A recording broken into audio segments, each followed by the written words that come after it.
मारवाड़ का इतिहास। और मारवाड़ के इतिहास में सबसे पहले राठौड़ वंश ने शासन किया था।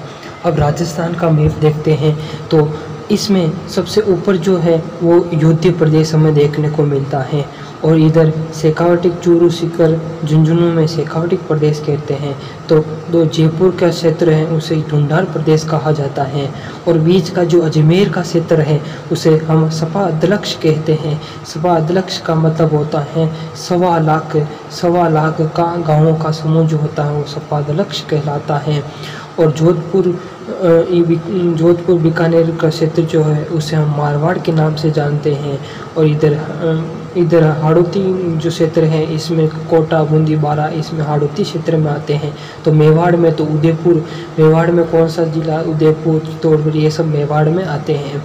और वागड़ में डूंगरपुर, बांसवाड़ा, ये सब वागड़ क्षेत्र में हमें आते हैं। इसके बाद मारवाड़ कह सकते हैं, या इसे हम जोधपुर संभाग कह सकते हैं।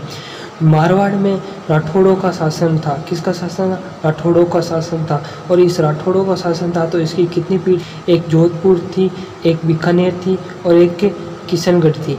कितनी पीढ़ थी? 3 पीढ़ थी। और राठौड़ शब्द जो है वो किस भाषा से बना हुआ है? राष्ट्रकूट शब्द से बना हुआ है। वो दक्षिणी भारत में का एक राजवंश था। दक्षिणी भारत का क्या था? राजवंश था। राठौड़ के शासक याद करते हैं तो राठौड़ों के शासक हम ट्रिक से याद करेंगे। कैसे याद करेंगे कि राव सिंहा का चूड़ा गिर गया रण में, राव सिंहा का चूड़ा गिर गया रण में तो जोधा थे। जोधा के तो 5 पुत्र थे, 2 को इतिहास ने सुझा दिया, 2 को मैंने सुझा दिया, बच्चा 1 सूझा। ठीक है। इसके बाद गंगा आता है।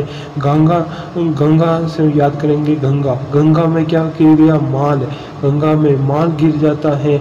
माल तो चंद्रमा की तरह दिखाई देता है। चंद्रमा तो मोटा है। चंद्रमा तो क्या है? मोटा है। मोटा तो सुर भी है, मोटा तो गज भी है। देखो गज के पीछे जे आ रहा है, जैसे याद आ जाएगा जसवंत सिंह। जैसे जसवंत सिंह का पुत्र याद करना पड़ेगा अजीत सिंह। जसवंत सिंह का पुत्र अजीत सिंह है। अजीत को देखो, पीछे देखो, इसके अजीत के मतलब जीत आ रहा है तो जीत उसी की होती है जिसे भय नहीं होता है। जिसे भय नहीं होता है उसकी हमेशा विजय होती है। उसकी हमेशा होती है विजय होती है। विजय उसी की होती है। विजय तो भीम की हुई थी। विजय किसकी हुई थी? भीम की हुई थी। भीम का आज भी मान है। भीम के मान को कोई तो ताज नहीं हिला सकता। चाहे हम सरदार को बुला लो, चाहे किसको बुला लो, चाहे सरदार को बुला लो, चाहे हनुमंत को बुला लो, ये हमारे राजवंश हो गए। जोधा के पुत्र पड़े थे हमने 5 पुत्र थे, जिसमें 2 पुत्र तो कुछ काम के नहीं थे और 2 पुत्र थे, एक राव बीका और सातल था। बीकानेर बसाया आका तीज के दिन। बीकानेर बसाया आका तीज के दिन। तो सातल ने सातलेश्वर कस्बा बसाया था। इसके बाद राठौड़ के संस्थापक, तो राठौड़ वंश के संस्थापक तो राव सिंहा को कहा जाता है। राठौड़ वंश का संस्थापक किसे कहा जाता है? राव सिंहा को कहा जाता है। इसलिए इसे आदि पुरुष कहा जाता है, इसे मूल पुरुष कहते हैं। इसे राठौड़ वंश का संस्थापक कहा जाता है। इसे राठौड़ वंश का संस्थापक कहा जाता है। जोधपुर शहर किसने बसाया? तो जोधा ने बसाया था।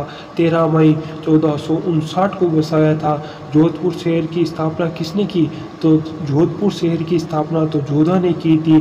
13 मई 1459 को ये बसाया हो गया था। जबकि बीकानेर बसाया था तो बीकानेर तो हमने पढ़ के आए थे, जोधा का पुत्र राव बीका था। बीका ने आखा तीज के दिन बीकानेर का शहर की कन्नी माता के आशीर्वाद से बीकानेर शहर की स्थापना करता है। इसके बाद बीकानेर शहर किस तारीख को हुई थी? तो 12 अप्रैल 1488 को बीकानेर शहर की स्थापना होती है।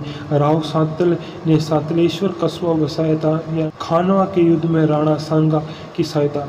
अब कैसे याद करेंगे? खानवा के युद्ध में जब राणा सांगा की सहायता करने के लिए 40,000 सैनिकों को भेजा था, राणा गंगा ने भेजा था। इधर मारवाड़ में राणा गंगा है तो मेवाड़ में राणा सांगा है, मेवाड़ में राणा सांगा है तो मारवाड़ में राणा गंगा है। मारवाड़ शासक जिसने 1857 की क्रांति में किसका साथ दिया था? अंग्रेजों का साथ दिया था। ये हनुमंत सिंह था। हनुमंत सिंह तो उड़कर एकीकरण के समय उड़कर पाकिस्तान में मिलना चाहता था, यही हनुमंत सिंह था। मुगलों की अधीनता स्वीकार किसने नहीं की?